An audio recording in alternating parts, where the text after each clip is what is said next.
na maging tunay na asawa mula ngayon upang ikaw ay maging akin. At iingatan kita hanggang sa haharapin panahon. Maging sa kaginahuan man o sa kahirapan man.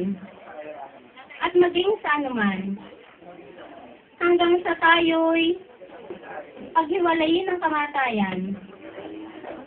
Alinsunod sa banal na kalooban ng Diyos.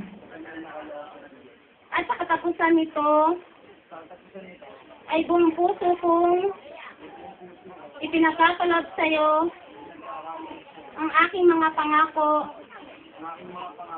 at pagtitiwala magpakailanman.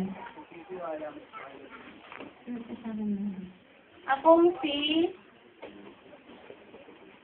tinatanggap kita na maging tunay na asawa mula ngayon upang ikaw ay maging akin at iingatan kita hanggang sa haharaping panahon.